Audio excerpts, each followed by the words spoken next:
The woman's voice was sharp and demanding as she clutched her phone, her tone filled with authority. I need an officer here immediately. There's a suspicious man near my house, and he doesn't belong here. The 911 operator remained calm. Can you describe him, ma'am? The woman, standing in her perfectly manicured front yard, huffed impatiently. He looks dirty. He's wearing old clothes and just lurking around. I don't feel safe.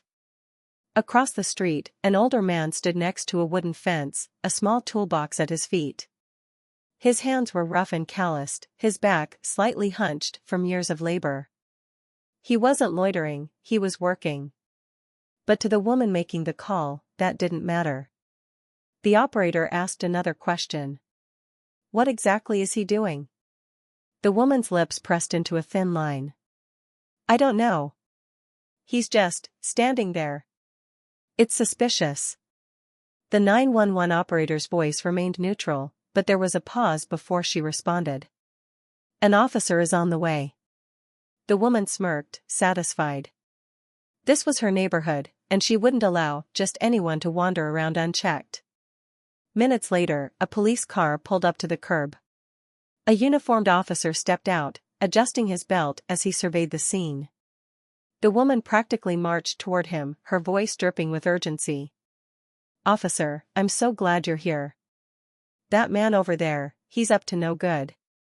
She crossed her arms. I just know it.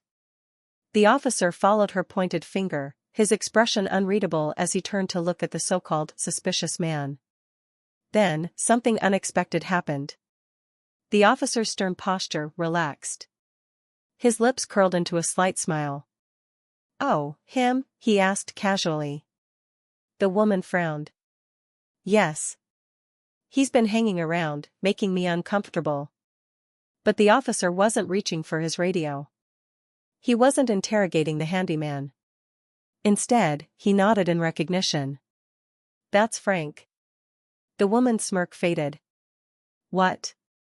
The officer took a step forward, approaching the older man with familiarity. Hey, Frank, he said. How's the fence coming along? The handyman looked up, squinting against the sunlight. Not bad, officer. Just replacing some rotted boards for the Wilsons. He patted the fence. This thing's been needing repairs for a while. The woman's mouth fell open. The officer turned back to her, his expression now serious.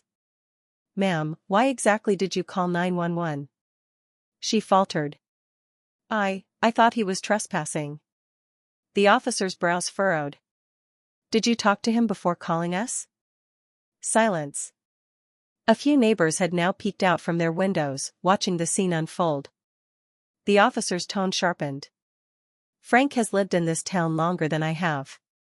He's a retired veteran and one of the most hardworking men I know. He took a slow step toward her. So tell me, what exactly made you think he didn't belong here? The woman's face paled. She hadn't expected this. This wasn't how things were supposed to go. She thought she could just make a call, have the police remove the problem, and go back to sipping iced tea on her front porch. But now, the officer wasn't looking at Frank like a suspect.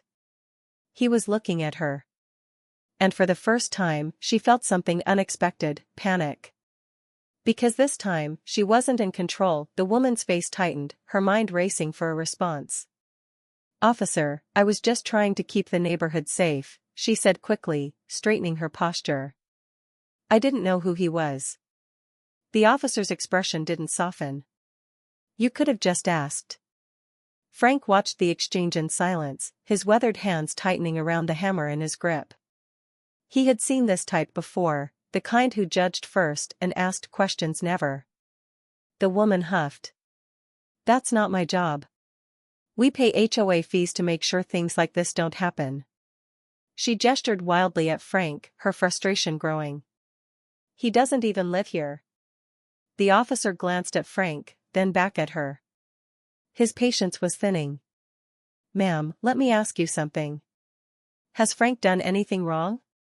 Was he trespassing? Harassing anyone? Vandalizing property? The woman opened her mouth, then closed it. The silence was damning. Finally, she crossed her arms and lifted her chin. That's not the point. He looks. She stopped herself, realizing too late what she was about to say. But the officer had already caught it. His jaw tightened. He looks like what? A few neighbors had now stepped outside, watching from their porches. Some whispered among themselves, shaking their heads. The woman's frustration turned to anger. This is ridiculous. I have the right to call the police when I feel unsafe. The officer nodded. That's true. But filing a false report is a serious matter. Her expression darkened. False? I didn't file a false report. The officer pulled out his notepad. Let's go over exactly what you told 911. You said there was a suspicious man loitering near your house. That he didn't belong. That he was making you uncomfortable. He glanced back at Frank. Did you feel unsafe? Frank shook his head, adjusting his cap. No, sir. Just working, same as always. The officer turned back to the woman. So what exactly made you think he was a threat? Her fingers curled into fists. I don't have to explain myself to you. The officer sighed, flipping his notepad closed. Ma'am, this isn't the first time we've received a call like this from this street. That got her attention. Excuse me? I personally responded to at least 3 other calls from this neighborhood in the past few months. And all of them came from the same number. He held up his notepad. Yours. The woman's face burned red. One of the neighbors, a man in his late 60s, spoke up from his porch. Yeah, officer, I remember one of those calls. Wasn't that when she called the cops on my grandson for riding his bike too slow? Another voice chimed in. And what about when she tried to have the tow truck take Mr. Ramirez's car, because she said it looked abandoned? More murmurs of agreement rippled through the small crowd. The woman spun around, eyes wide. Oh, so now you're all turning on me? The officer shook his head. Ma'am, we're not turning on you. We're holding you accountable. The woman scoffed. This is ridiculous. I want to speak to your superior. The officer remained calm. Of course. But before I call my sergeant, I need to let you know something.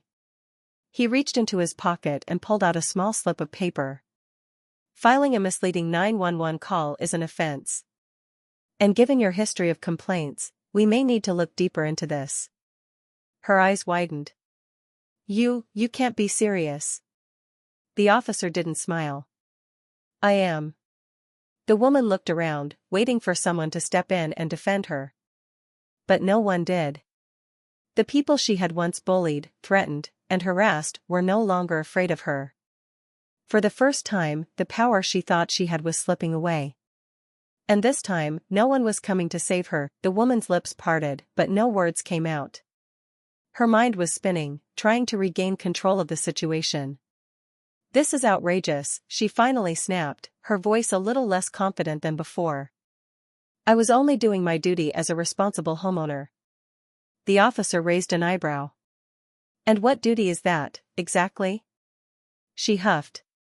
Keeping the neighborhood safe from, she stopped herself again, realizing too late that anything she said would only dig her hole deeper.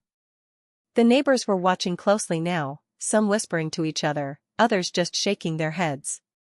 Frank sighed, wiping his hands on a rag before tossing it over his shoulder. He had been through worse in his lifetime, but something about this whole ordeal didn't sit right with him. Officer, he said in a calm, steady voice, I don't want any trouble. I was just doing my job. The officer nodded. I know, Frank. And I appreciate that. Then, turning back to the woman, he said, what I don't appreciate is being called out here for no reason. She scoffed, crossing her arms. I had a reason. He was acting suspicious. The officer tilted his head. Suspicious? How? She hesitated. Well, he was just standing there. A few of the neighbors chuckled under their breath. Standing there, the officer repeated. So, that's a crime now? Her face turned red. You're twisting my words. No, ma'am. I'm just asking you to explain why you thought a man fixing a fence was dangerous enough to call 911. The weight of the officer's words settled over the crowd. For the first time, the woman looked unsure. She had expected the officer to show up, take her side, and remove Frank without question. That's how it always worked in her mind. She was the HOA president, after all. People listened to her. But now, it was clear her power didn't extend as far as she thought. A new voice spoke up, an older woman standing near her mailbox. You know, this isn't the first time you've done this. The woman turned sharply. Excuse me? The neighbor didn't back down. Last year, you called the cops on my nephew because he was waiting in his car outside my house. You said he looked suspicious too. He was just picking me up for a doctor's appointment. Another neighbor, a man in his 70s, nodded. And don't forget when you called on my grandson because he was selling lemonade without a permit. More murmurs of agreement spread through the small gathering. The woman's eyes darted around. She wasn't used to being challenged like this. The officer let out a slow breath, clearly unimpressed. Ma'am, I'll be honest with you. If this were a one-time incident, maybe I'd let it slide. But this isn't just one bad call. This is a pattern. He glanced down at his notepad. And considering that pattern, I have to ask, do you actually feel unsafe? Or are you just using the police to enforce your own personal opinions about who belongs in this neighborhood? Silence. The woman's mouth opened and closed like a fish, gasping for air. She had no answer. For the first time in a long time, she realized she had no control over what happened next. And she didn't like that feeling at all. The woman's fingers clenched into fists, her nails pressing into her palms. She had to regain control. This is ridiculous, she snapped, her voice rising. I'm not some villain. I was just looking out for my community. The officer exhaled slowly, clearly running out of patience. Looking out for the community means treating all your neighbors fairly, not just the ones you personally approve of. A few people murmured in agreement. Frank let out a tired sigh, adjusting his toolbox. You know, lady, I've been working in this town for over 30 years. Built half the fences in this neighborhood. Never had a problem until you showed up. The woman's eyes snapped to him. I don't have a problem with you, she lied.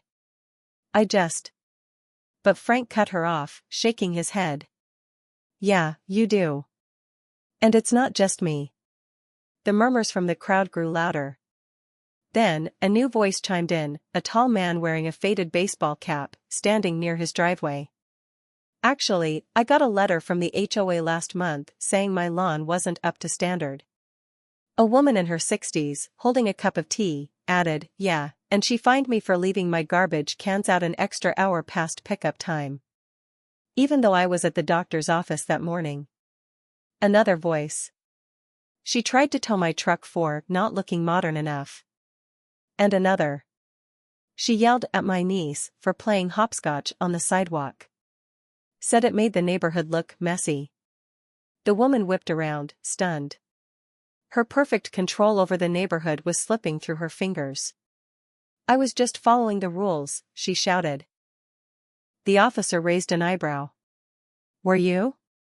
Or were you making up rules that only applied to the people you didn't like? The tension in the air was thick. The woman's eyes darted to the small crowd forming around her. She expected them to stand by her side, to agree with her. But no one did. For years, she had acted as if she owned the neighborhood, enforcing rules with an iron grip, making life miserable for anyone who didn't fit her vision of perfect. And now, she was standing alone. The officer glanced toward his patrol car, his voice calm but firm. Ma'am, I'm going to ask you again. Was this really about safety? Or was this about control? The woman's face burned red. She had no answer. Frank wiped his hands on his jeans and sighed. Well, I got work to do. Some of us actually contribute to this neighborhood. A few people chuckled, nodding in agreement. But before Frank could turn back to his work, the officer spoke again. Actually, Frank, hold on a second. He reached into his pocket and pulled out a small notepad. I need to take an official statement. Because after reviewing this situation, this might not just be a misunderstanding. The woman's breath hitched. Wait, what? The officer met her stunned gaze. Ma'am, filing misleading police reports is a crime. And based on what I've heard today, it sounds like this isn't the first time. The air grew still. The woman's confidence crumbled. For the first time, she wasn't the one setting the rules. And she had no idea what was going to happen next. The woman's breath came in short, panicked bursts. This wasn't how things were supposed to go. She had called the police to remove the problem, but now she was the one under scrutiny.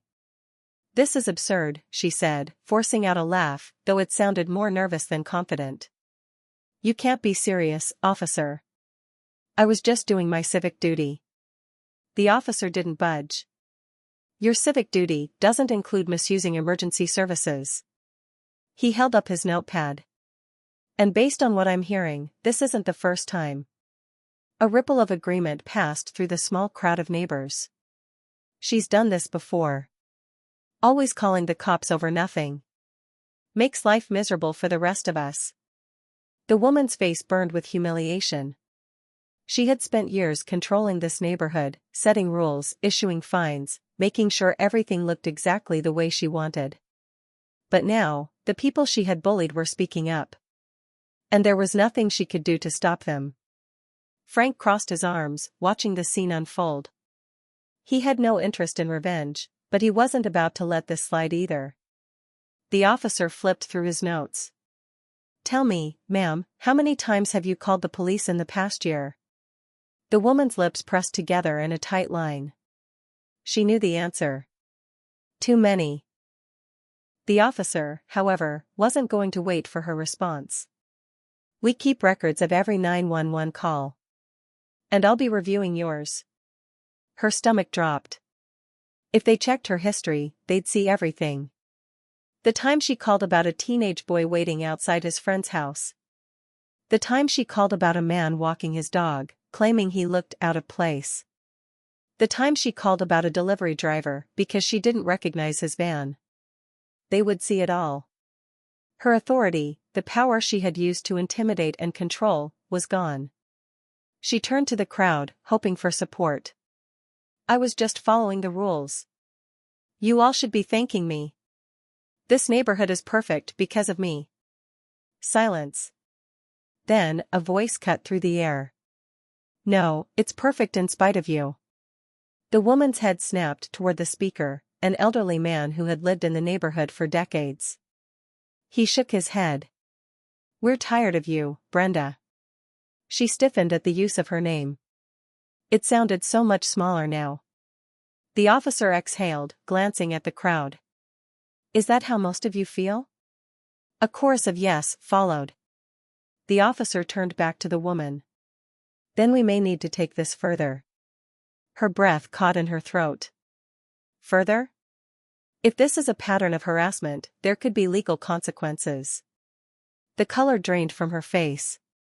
This wasn't a warning. This was a real problem. The neighbors, the people she had once dismissed as beneath her, were standing against her. For the first time, Brenda realized she wasn't in charge anymore. And worse? She never had been. Brenda's hands trembled as she clutched her phone, as if somehow dialing another number would save her. But there was no one left to call. The officer's words rang in her ears. Legal consequences. Her heart pounded. She had spent years ruling over this neighborhood, making the rules, handing out fines, ensuring everyone knew who was in charge. Now, the tables had turned. This is ridiculous, she snapped, her voice losing its usual sharp edge. I was just doing my job as HOA president. If people don't like the rules, they should move somewhere else. The officer crossed his arms, unimpressed. Your job isn't to call 911 every time you see someone you don't approve of. Brenda felt the heat of the neighbors' stares. They weren't afraid of her anymore. One of the older women, still holding her cup of tea, spoke up. Brenda, it's time for you to step down. Brenda's head snapped toward her. Excuse me? The woman didn't flinch. The HOA was never meant to be a tool for you to control everyone. We're done being bullied. A few neighbors nodded in agreement. Yeah, we should vote her out. Enough is enough. She's got to go. Brenda's entire body stiffened. This couldn't be happening. Not to her. She turned to the officer, desperate for a lifeline. You can't let them do this. I've done nothing wrong. The officer sighed. Ma'am, you called the police on a man doing his job. You've done this multiple times. And now, your neighbors have made it clear, they don't want you running things anymore. Brenda felt sick. She had spent so many years making sure everything in this neighborhood ran exactly how she wanted. Every blade of grass trimmed, every car parked precisely in the driveway, every holiday decoration approved by her personal standards. And now? The very people she had tried to control were taking that power away. Her chest tightened as the realization sank in. For the first time, she had no control. Frank, who had been silent for most of this, finally spoke up. Brenda, you ever think that maybe the problem isn't the people in this neighborhood? Maybe, it's you. She opened her mouth, but no words came out. For years, she had convinced herself that she was the backbone of this community. That without her, everything would fall apart. But standing there, surrounded by neighbors who were no longer intimidated, no longer silent, no longer willing to accept her authority, she finally understood the truth. She hadn't been protecting the neighborhood. She had been suffocating it. And now, it was over.